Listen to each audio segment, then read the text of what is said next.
탱탱하게 살 수 있어요. 그건 일반 은총의 영역이에요. 얼굴에 주름이 없다고 해서 마음에 주름이 안 생기는 건 아니에요. 돈이 많다고 해서 행복한 것도 아니에요. 마음의 기쁨과 삶의 안정과 삶의 기쁨은 누구로부터? 하나님께로부터 와요.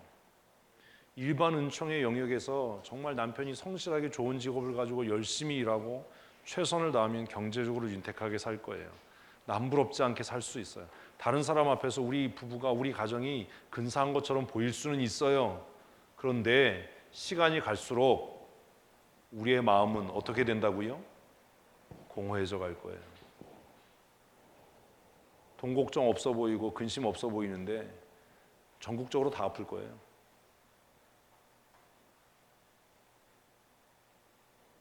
이유가 뭐지요?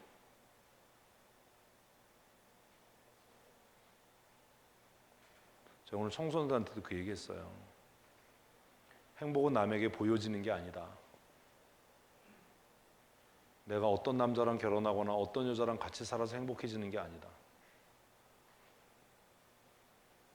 어떤 결혼식에 갔더니 어떤 정신 나간 주례자가 그러더라고요. 이빨 빠진 동그라미가 돌아다니다가 자기 짝을 만나서 완전한 동그라미가 된 것처럼 남녀의 결혼은 무슨 불완전한 사람들이 만나서 완전한 개뻥입니다. 그런 일은 없습니다. 그 사람 안 살아본 사람입니다. 아니면 어디 줄여서 베낀 사람입니다. 결혼은 완전한 사람이 완전한 사람을 만나서 각각 완전한 삶을 사는 거예요. 각각.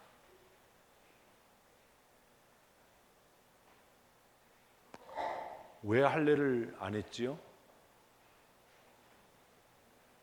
이 할례는 이스라엘 백성들이 광야에서 불순종한 순간에 뭐가 됐어요? 무효가 됐어요.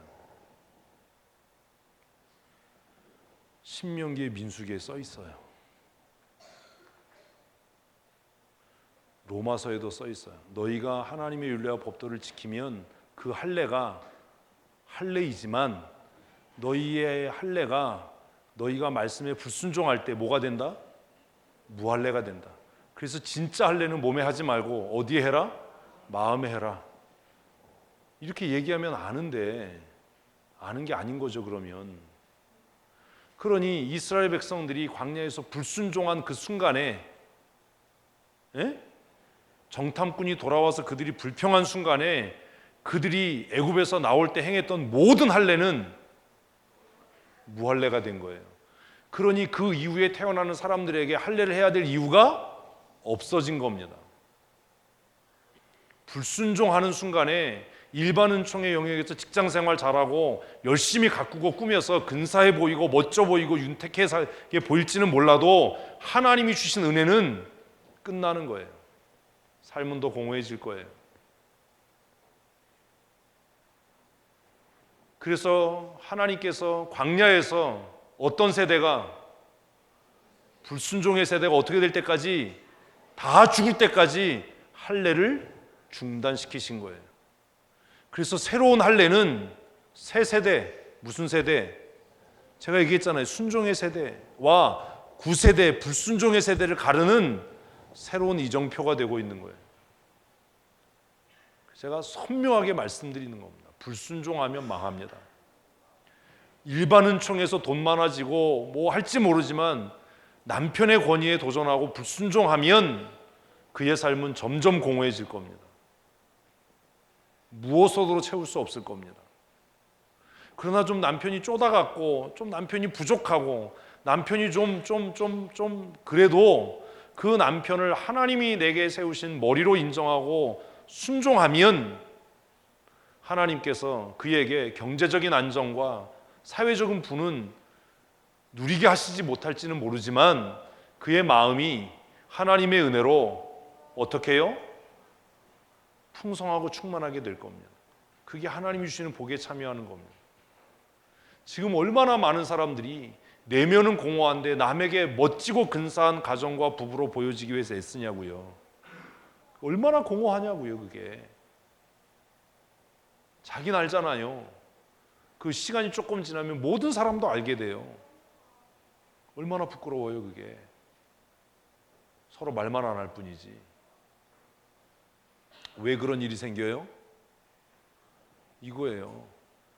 불순종의 세대는 어떻게 돼요? 죽음이에요. 남편이 훌륭해서 순종하는 게 아닙니다. 진짜 미련한 사람들은 그 얘기합니다. 순종할 만해야 순종하죠. 순종할 만한데 순종 안 하는 건 역적이지요. 순종할 만하면 순종하라는 얘기도 안 해요. 이게 아주 웃기는 거예요. 순종하라라는 얘기는 네가 순종해야 될 대상이 순종할 만하지 않다라는 걸 전제할 수도 있어요. 순종할 만한데 순종하지 않는 건 나쁜 놈이고, 순종할 만하지 않은데도 순종하는 건 믿음이에요. 아무도 아멘을 안 해.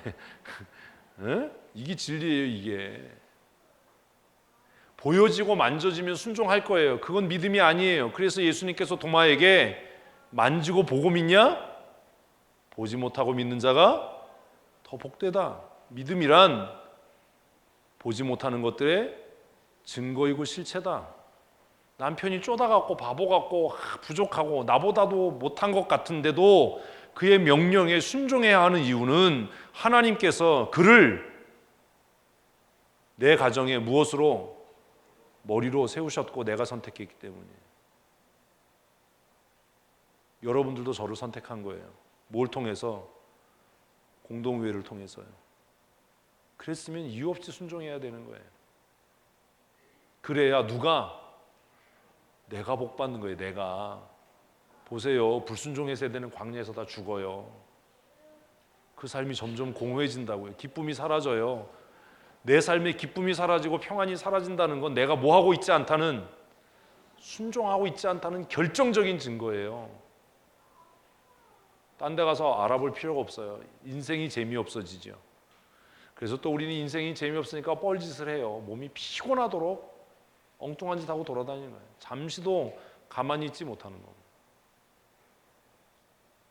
불신앙의 세대는 광야에서 다 죽었습니다.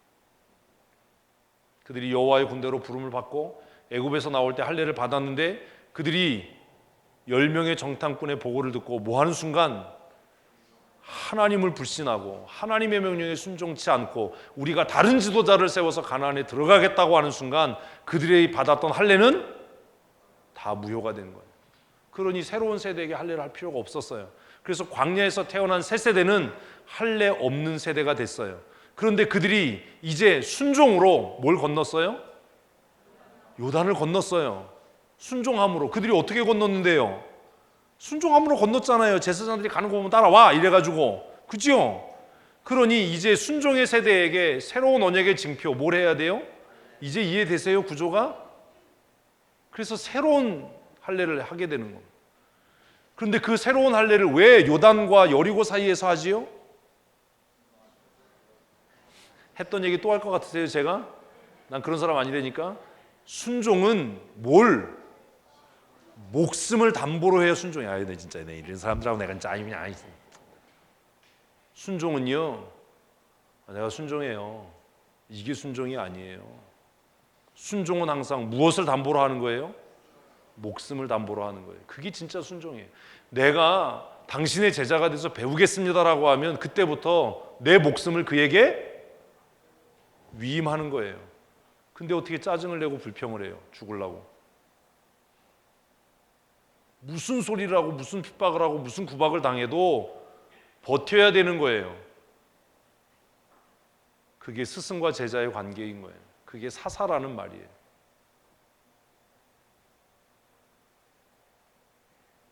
왜 여리고와 요단 사이에서 할례를 했는지 아세요? 이제 순종은 무엇을? 내 목숨을 담보로 하는 거예요. 할례 자체가 그렇지만 이 할례는 더 그래요.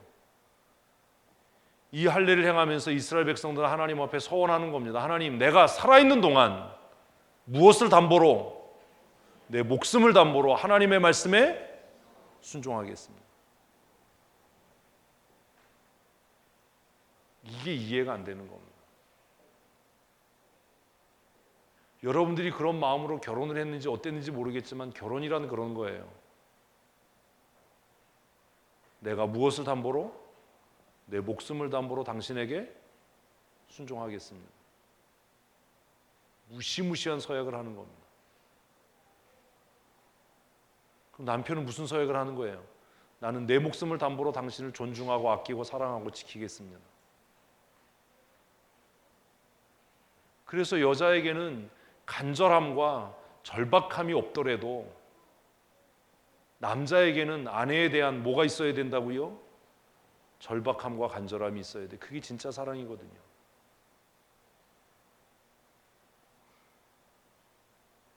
뭔 말인지 아시겠어요? 하나님께서 우리를 사랑하셨습니까? 우리가 하나님을 사랑했습니까? 하나님께서 우리를 사랑하셨지요. 우리가 하나님에 대해서 절박합니까? 하나님이 우리에 대해서 절박합니까? 뭔 얘기인지 아세요? 좋은 신랑감은 어떤 신랑감인지 아세요? 돈, 건강, 명예 다 필요 없어요. 하나예요, 하나. 나를 절박하게 원하고 아끼고 사랑하는 것. 그래서 성경에서 남편들아 아내 사랑하기를 그리스도께서 자기 목숨을 교회에 내어주신 것 같이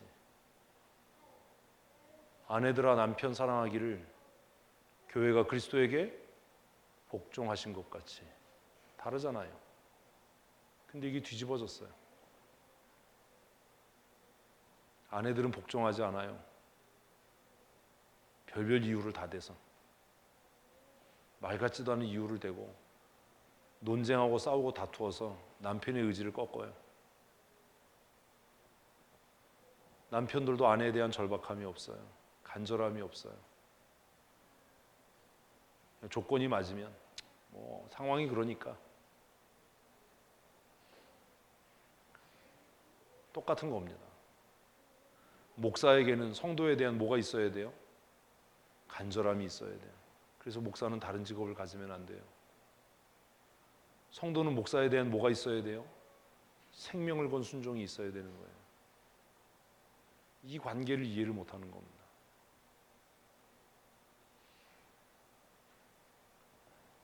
별거 아니잖아요. 여호수아.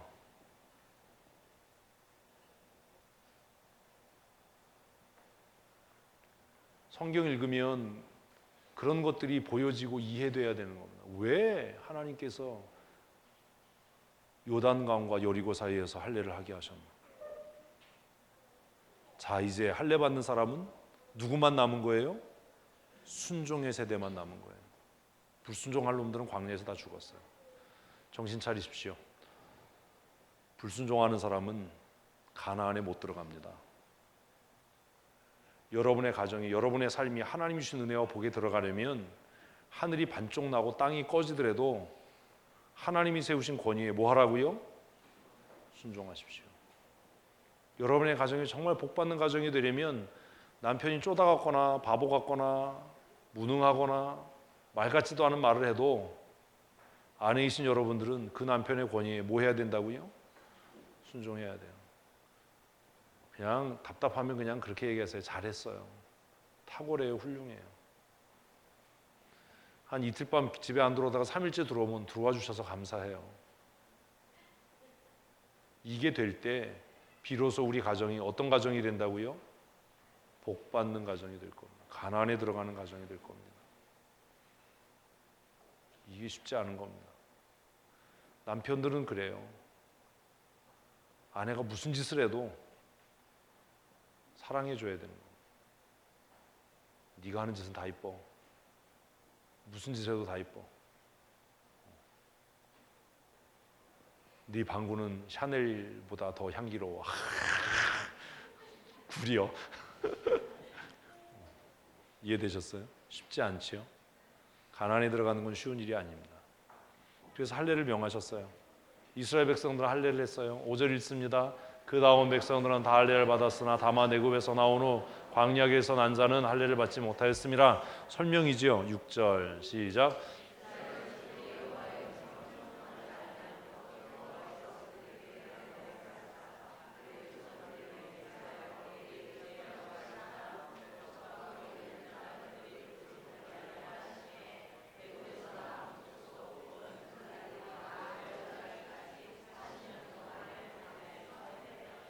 안 찔리세요? 불순종하는 아내가 죽을 때까지 그 가정은 복을 못 받아요. 에? 불순종의 사람들이 죽어 땅에 묻히기 전까지 교회는 부흥하지 못해요. 하나님의 은혜와 복을 받으려면 어떤 세대가? 불순종의 세대가 지나가야 돼요. 왜 40년을 광야에서 헤맸다고요? 죽기까지, 다 멸절하기까지. 멸절이란 말이 무섭지 않습니까? 그냥 죽기도 아니고 멸절될 때까지. 그들이 다 멸절될 때까지, 불신앙의 세대가 멸절될 때까지 하나님께서 그들에게 할례를 베푸시고 그 언약을 따라서 이스라엘 애굽에서 건지셨는데, 홍해를 마른 땅처럼 건너게 하셨는데, 그들은 가나안 입구에서 불평하고 원망해서, 가나안 애굽에서 나온 지 며칠 만이죠 그게? 죄송합니다. 출애굽기 다시 읽어보세요. 가셔서 며칠 만에 그 일이 있었는지. 그들이 이미 애굽에서 받았던 할례는 다 무할례가 돼버렸고, 그리고 그 불순종의 세대가 광야에서 다 죽을 때까지. 내가 불순종하면 내 가정이 복을 받지 못해요. 아내들은 정신 차려야 돼요. 자기 생각엔 자기 논리가 맞고 자기 생각이 옳지요. 이스라엘 백성들도 그랬어요. 10사람의 정탐꾼이 불평했을 때 그들의 생각이 논리적이고 합리적이고 옳다라고 생각했어요. 죄는 딱 하나예요. 얼마나 합리적이냐 논리적이냐가 아니라 죄는 뭐예요? 불순종이에요. 가장 큰 죄가 불순종이에요. 그들이 다 광야에서 죽을 때까지 광야를 헤매게 하셨어요. 그리고 마침내 그 불순종의 세대가 다 죽어서 엎드려졌어요. 그리고 이제 새로운 세대, 새 언약의 세대, 그들이 불순종의 세대가 홍해를 건넜던 것처럼 이 순종의 세대는 어디를 건넜어요? 요단을 건넜어요. 홍해는 물이 갈라지고 나서 건넜어요. 요단은요, 물이 갈라지기 전에 그들이 홍해를 향해 걸어 들어갔어요. 이해되시죠? 순종의 세대는 무엇을 따라 사는 사람들이에요? 이 사람들이 말씀 따라 사는 사람들이에요. 제사장들이 언약궤를 어깨에 메고 요단강에 발을 디뎠을 때 그 요단물이 갈라졌어요. 간단해요. 뭐 어렵지도 않아요. 인생이 뭐의 인도하심 따라? 주의 말씀의 인도하심을 따라. 내 생각이 아니라. 이렇게 얘기하면 또 집에 가서 그러죠. 목사님 남자니까 그렇게 얘기한 거야? 그걸 다 믿냐? 마음대로 하세요. 마음대로. 저는 뭐 제 할 본분만 다 하면 되는 거고 마음대로 하세요. 7절, 그들의 대를 잇게 하신 이 자손에게 여호수아가 할례를 행하였으니 길에서는 그들에게 할례를 행하지 못하였으므로 할례 없는 자가 되었음이더라. 사실은 그들이 불순종할 때 이스라엘 공동체 전체가 뭐가 된 거예요? 할례 없는 자가 된 거예요. 이제 요단을 건너고 나서 그들에게 다시 할례를 행하게 해서 그들이 언약의 백성이 됩니다. 8절 읽습니다. 또 그 모든 백성에게 할례를 행하기를 마침에 백성이 각 처소에 머물며 낫기를 기다릴 때에 9절, 여호와께서 여호와에게 이르시되 내가 오늘 애굽의 수치를 너희에게서 떠나게 했었다므로. 이게 되게 웃기는 얘기입니다. 사실 뭐 할 때? 순종할 때지. 순종할 때지. 뭐 할 때? 조금 더 길게 문장을 만듭시다. 뭐 할 때? 이제 이게 또 이해가 안 돼. 또 너무 많은 걸 가르치나 봐. 내가 뭘 걸고, 목숨을 걸고 뭐 할 때? 순종할 때 어떤 일이 일어난다? 아유 주여, 우리의 수치가 떠나간다. 아이씨, 이제 제가 여러분들 때문에 오래 살 것 같아요. 열 뻗쳐가지고.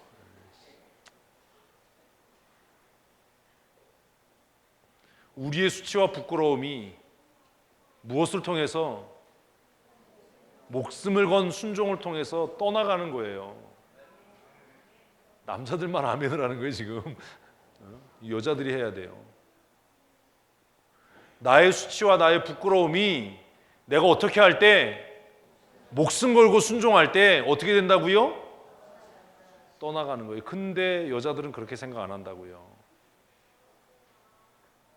내가 남편하고 동등해져야지, 내가 주도권을 놓치지 말아야지, 내가 이 사람을 이겨야지, 내 마음대로 조종해야지, 내가 가정의 주도권을 져야지, 이러는 순간에 그의 삶에 뭐가 따라다녀요?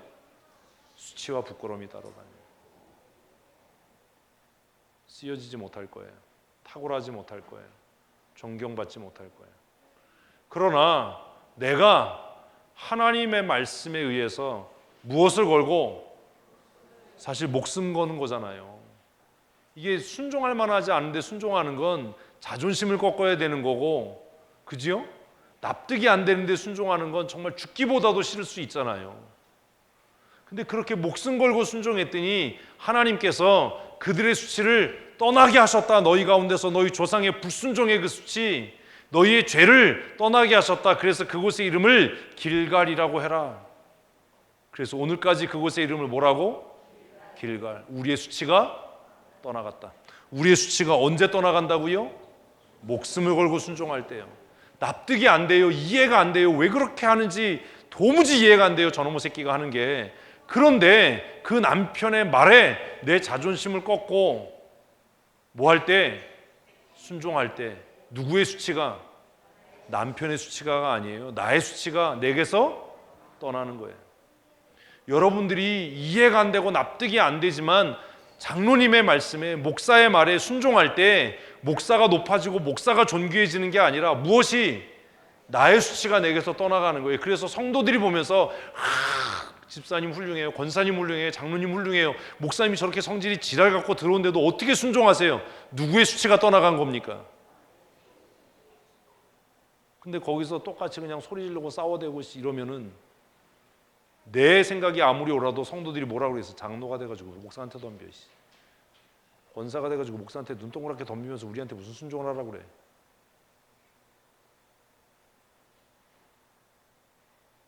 이해되세요?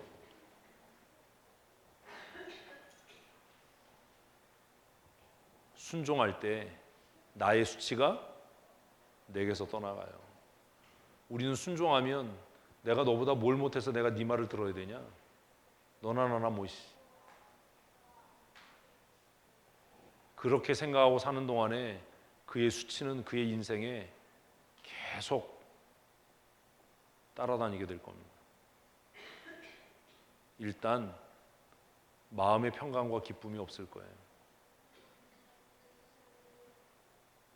굉장히 중요하지요. 하나님이 왜 요단을 건너고 나서 할례를 하라고 하셨는가?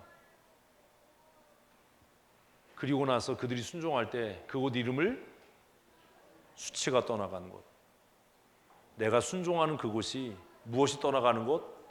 내 수치가 떠나가는 곳이에요. 내 수치가 떠나가는 곳. 내가 존귀케 되는 곳. 이런 겁니다.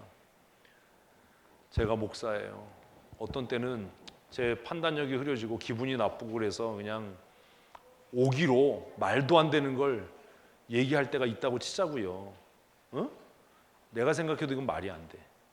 그런데 그냥 오기로 하는 거야. 그럴 때 있잖아요. 근데 그렇게 했는데 안재범 장로님이 그걸 존중하고 순종하고 따라와요.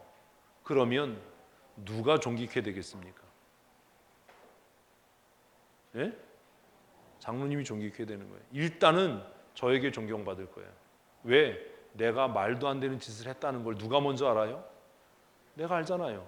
내가 말도 안 되는 소리를 하고 말도 안 되는 짓을 하는데 그래도 목사라고 존중해주고 따라주네. 그러니 그 다음에 안 장로님이 무슨 얘기를 해도 나는 그의 말을 무게 있게 들을 겁니다. 그가 나를 비난해도 그가 나를 공격한다고 받아들이지 않을 겁니다. 내 말도 안 되는 말에 순종했던 사람이 내 잘못을 이야기한다면 저건 분명히 나를 위해서 하는 말일 거다라고 들을 겁니다. 야, 이거를 여러분의 가정에 적용해 보세요. 왜 남편들이 여러분 말 안 듣죠? 남편이 어느 날 정말 말 같지도 않은 얘기를 하는 거예요. 그리고 분명히 이게 심통이 나서 꼴통짓 한다는 걸 알아요. 한 10년 살면 알잖아요. 알아요. 근데 그때 내가 이걸 논리적으로 따지고 신경질 부리고 정말 지랄 발광을 해서 꺾어놓을 건지, 그냥 말도 안 되고 꼴통짓 하는데 내가 순종할 건지는 내가 선택하는 겁니다. 근데 그때 순종하는 거예요. 말도 안 되는 짓을 하는데 믿어주는 거예요. 그러면 그 꼴통 부린 남편이 그 아내를 어떻게 생각하겠어요? 얼마나 존중하겠어요? 그리고 그 아내가 나중에 조심스럽게 여보 이런 건 고쳤으면 좋겠어요 라고 얘기하면 나를 공격한다로 받아들이지 않고 이 여자가 정말 나를 위해서 얘기해 주는구나, 그 말을 얼마나 무게 있게 듣겠습니까? 그런데 일마다 때마다 그냥 무슨 딱따구리가 나무 쪼아대는 것처럼 그렇게 얘기하면 이 사람이 정말 나를 위해 하는 얘기야 라고 듣겠습니까? 이해되셨어요? 너무나 간단하잖아요. 수치가 떠나간다는 게 도대체 무슨 말이냐? 그들이 순종할 때 그곳에서 하나님께서 그들의 수치를 떠나게 하셨습니다. 12절입니다. 또 이스라엘 자손들이 길갈에 진쳤고 그달 14일 저녁에는 여리고 평지에서 유월절을 지켰으며 유월절 이튿날 그 땅의 수산물을 먹되 그날에 무교병과 떡과 볶은 것을 먹었더라. 이래서 만나는 끝났어요. 만나가 끝났다는 얘기는 무엇을 얘기하지요? 가나안을 그들에게 줬다라는 겁니다. 아직 가나안은 정복되지 않았습니다. 근데 만나가 끝났다는 얘기는 더 이상 너희가 하늘의 양식으로 사는 게 아니라 땅의 양식으로 사는 거야 라는 이야기입니다. 그 얘기는 이 땅을 하나님께서 너희에게 약속대로 기업으로 주셨다라는 겁니다. 오늘 성경 안 읽고 왜 큐티했는지 이해되세요? 굉장히 중요한 이야기입니다. 모세오경 전체를 뒤집는 터닝 포인트가 여호수아 5장입니다. 왜요? 출애굽기부터 시작해서 신명기까지는 무슨 세대?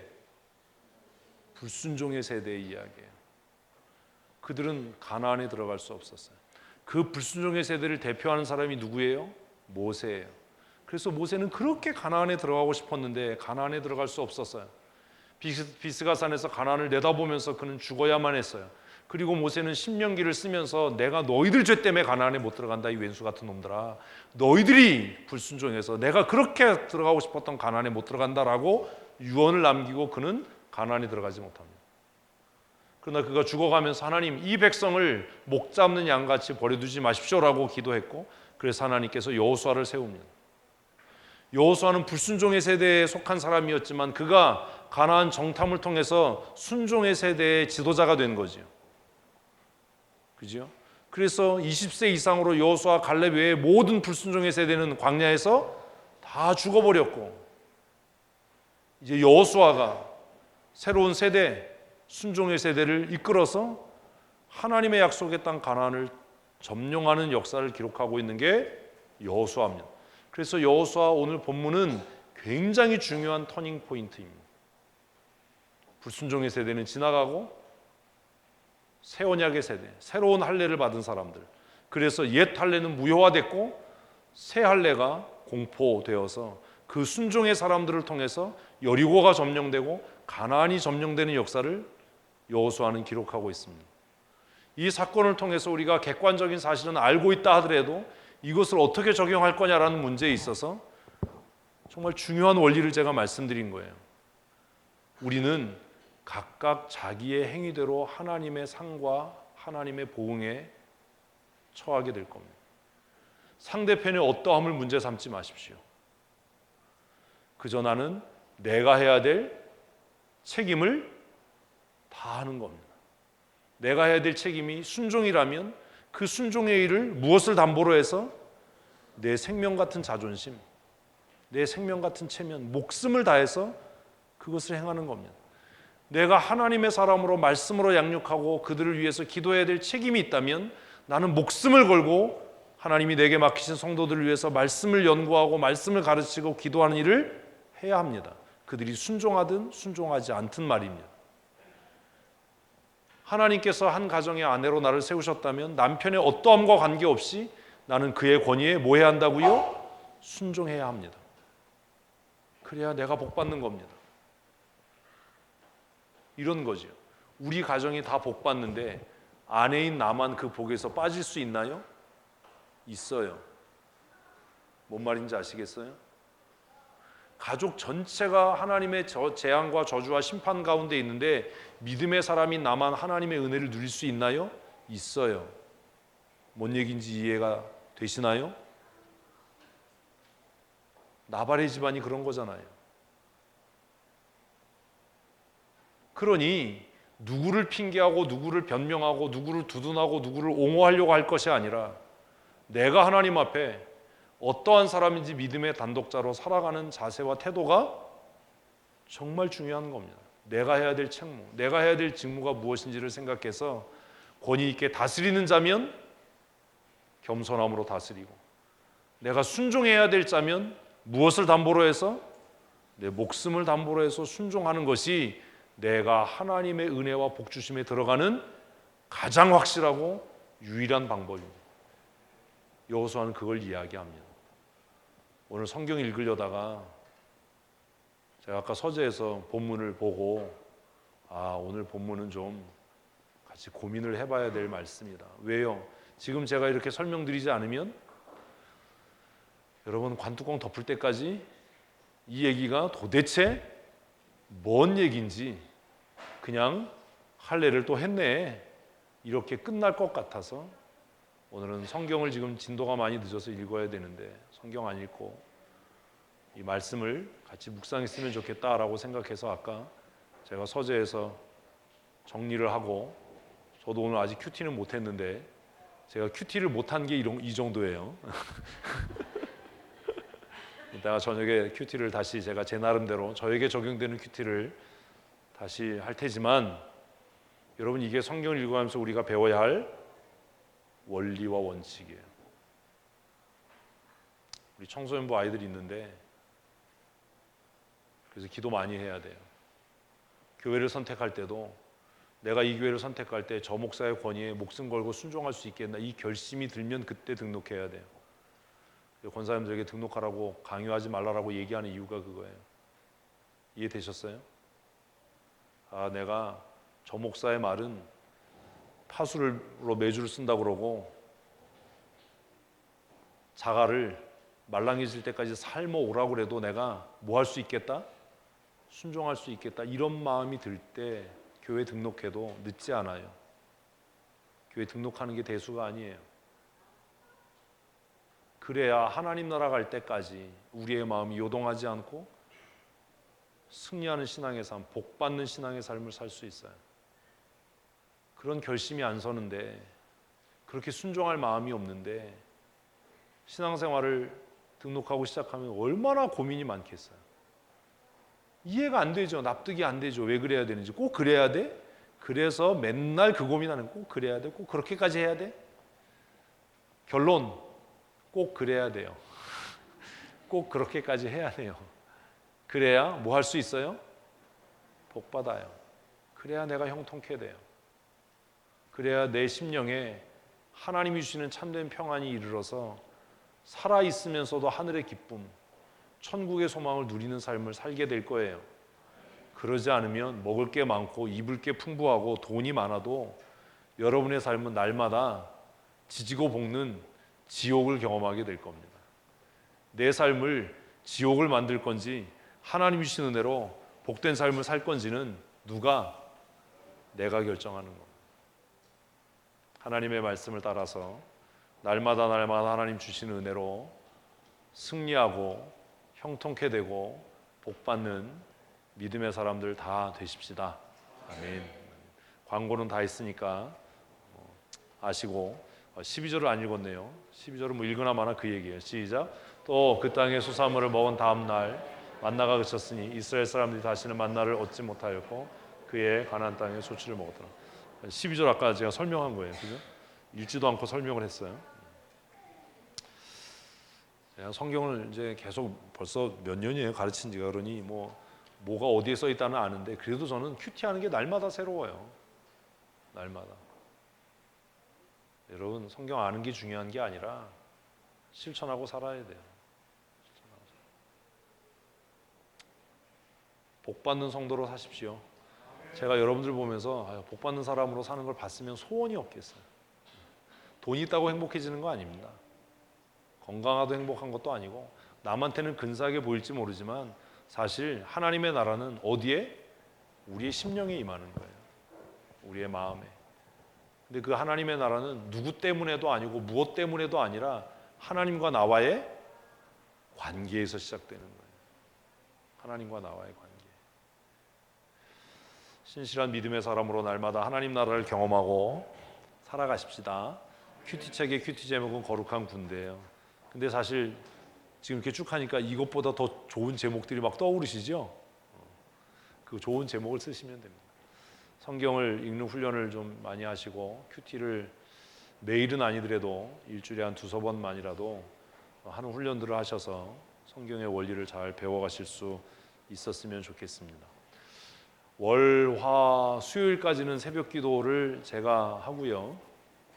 목, 금, 토 새벽 기도는 감동되는 분이 인도를 하실 겁니다. 금요일 날도 새벽 기도 하나요? 금요 기도회는 하나요? 감동되는 분들이 나와서 하시면 됩니다.